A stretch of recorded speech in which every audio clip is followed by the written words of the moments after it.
Selamat datang di kanal Nalar, mencari makna dalam peristiwa.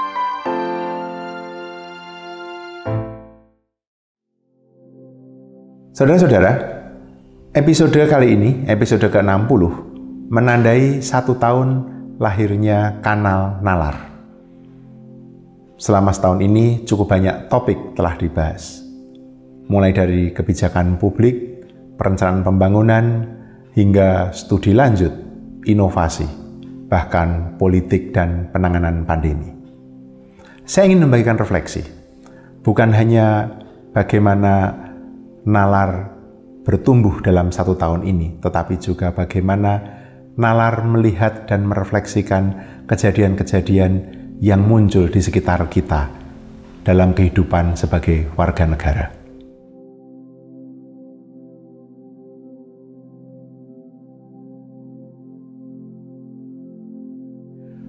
Selama setahun keberadaan Nalar, baik di YouTube maupun di Spotify, Nalar mencoba menjawab dan menanggapi dinamika yang terjadi di masyarakat, khususnya apa yang menyangkut sektor publik. Dan saya kira kalau saya mengamati komentar, mengamati pertanyaan yang ditujukan kepada kami di Nalar, apa yang kami sampaikan mudah-mudahan memang menanggapi apa yang menjadi keprihatinan dan kepedulian para penonton atau para pendengar Nalar. Sampai saat ini jumlah subscriber Nalar lebih dari 3.500 orang, dengan rata-rata jumlah penonton per episode kalau dipukul rata kira-kira sekitar 500 hingga 600 orang per episode. Para penonton dan pendengar Nalar ini, kalau saya amati, kebanyakan memang adalah mereka yang ingin belajar lebih dalam mengenai sektor publik dan dinamikanya. Selama setahun ini, Nalar juga banyak menerima masukan teknis, seperti misalnya kecepatan bicara yang dirasa bisa lebih cepat lagi, gaya yang dirasa terlalu kaku sehingga diusulkan agar lebih santai, pencahayaan, dan banyak hal teknis lainnya yang saya kira akan sangat berguna agar Nalar makin bisa dinikmati oleh lebih banyak penonton dan pendengar. Saya berterima kasih atas seluruh masukan-masukan itu.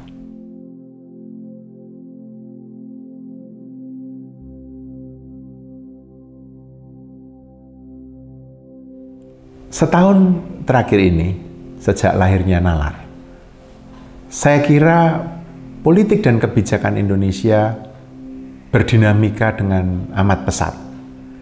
Nalar sendiri lahir di tengah pandemi, sebagai salah satu bentuk inovasi kalau saya boleh bilang. Karena memang setiap krisis biasanya melahirkan sebuah kemendesakan, dan kemendesakan itu seringkali secara positif bisa kita lihat menjadi suatu prasyarat munculnya berbagai terobosan. Saya tidak mengatakan Nalar adalah sebuah terobosan luar biasa, tidak. Nalar adalah sebuah kanal, dan di YouTube maupun Spotify dan banyak media sosial yang lain, banyak kanal lahir setiap hari, bahkan mungkin setiap jam. Tapi yang ingin diangkat Nalar sebenarnya adalah mencoba memberikan pemahaman, pengertian, tentu saja sebisa mungkin, atas kejadian atau peristiwa khususnya politik dan kebijakan. Itu mengapa tagline Nalar adalah mencari makna di dalam peristiwa. Kami melihat dinamika politik dan kebijakan di Indonesia setahun terakhir ini yang amat dinamis tadi, sebenarnya mencerminkan banyak hal yang perlu diketahui dan direfleksikan oleh publik.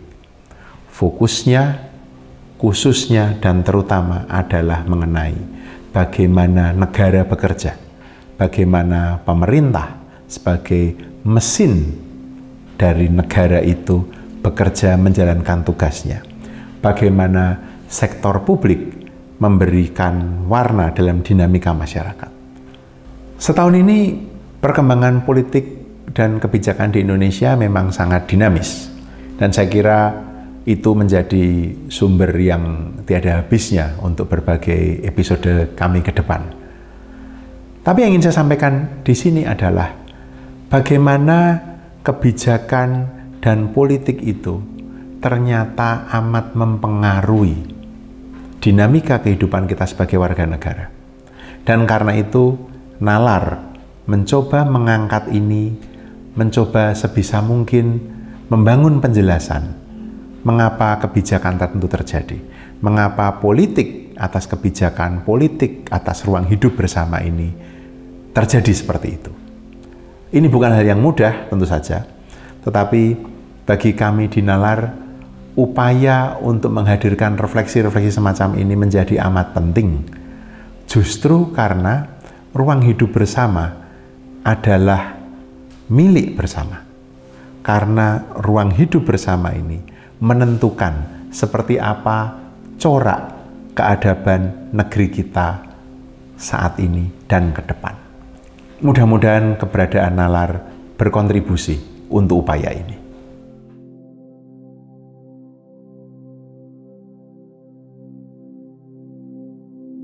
Apa yang akan dilakukan oleh Nalar setahun ke depan?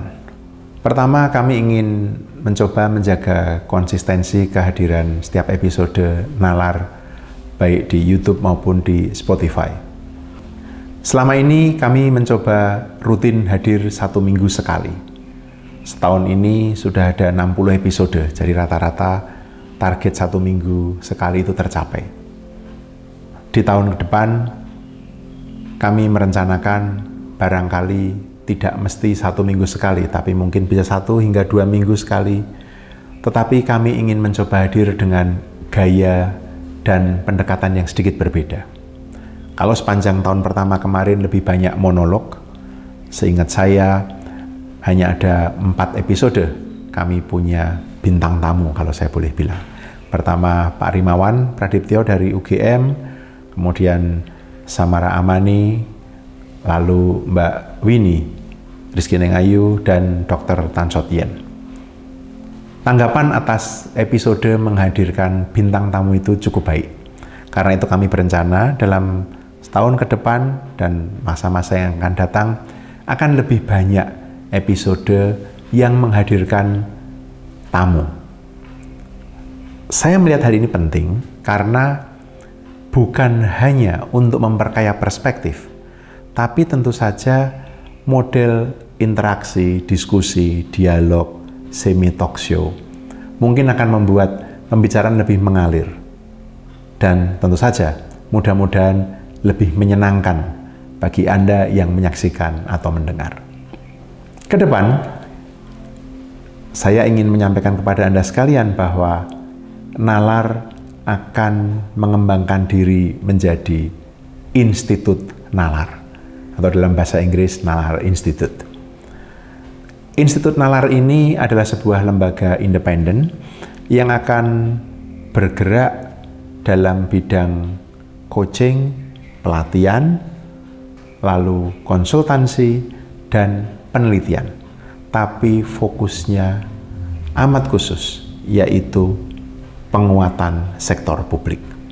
Jadi rencananya Nalar Institute ini akan menggelar pelatihan-pelatihan yang memang secara khusus didesain untuk pemerintah, untuk birokrat, baik pemerintah pusat, kementerian, lembaga, maupun pemerintah daerah. Termasuk juga kami berpikir untuk mengajak, untuk melatih kader-kader partai politik atau staf-staf BUMN. Mengapa ini penting? Karena sektor publik, sekali lagi, adalah sektor yang membentuk hidup bersama. Dan yang paling penting dari sektor publik sebenarnya adalah bagaimana politik atau janji politik itu diterjemahkan di dalam apa yang disebut program pembangunan. Itu fokus pelatihan, itu fokus konsultasi, itu fokus riset yang akan dikerjakan oleh Nalar Institute. Jadi kami berencana untuk menguatkan kapasitas, untuk melatih para pekerja di sektor publik ini. Bagaimana membuat kebijakan yang baik, bagaimana merencanakan pembangunan dengan benar, dengan detail, bagaimana mengimplementasikan, bagaimana mengawasi, mengevaluasi, mengendalikan agar apa yang direncanakan memang terjadi dan menghasilkan dampak yang diinginkan. Malah secara khusus, kami berpikir ada bagian penting mengenai dampak, yaitu mempertajam intuisi para pembuat kebijakan, mempertajam intuisi mereka yang bekerja di sektor publik, bahwa setiap kebijakan dan program yang ada di sektor publik pasti punya konsekuensi. Artinya, bukan hanya untuk mengejar atau mewujudkan apa yang diinginkan, tapi juga mengantisipasi dampak-dampak yang tidak diinginkan atau unintended consequences. Jika semua persiapan berjalan dengan baik dan jika Tuhan mengizinkan, mudah-mudahan pada akhir tahun ini atau awal tahun depan, Institut Nalar bisa diluncurkan kepada publik.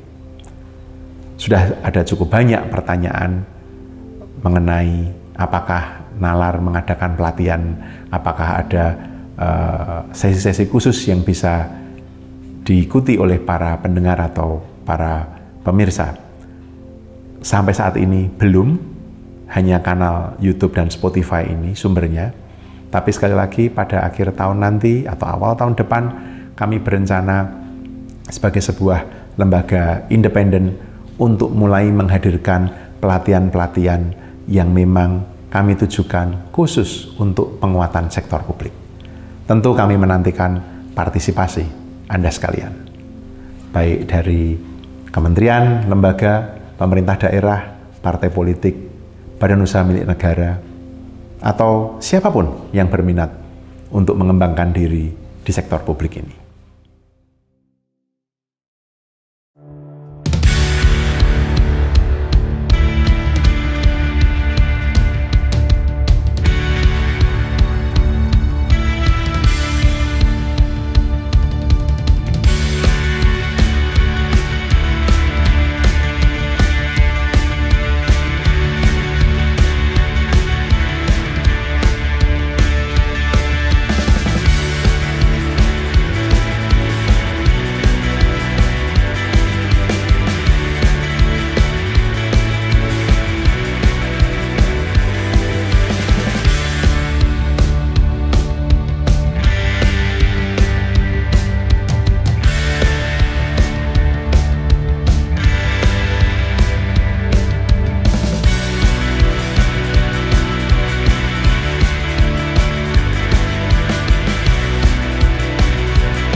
Terima kasih sudah menyaksikan video ini. Semoga kita bisa menemukan makna dan pemahaman yang lebih dalam bersama Nalar.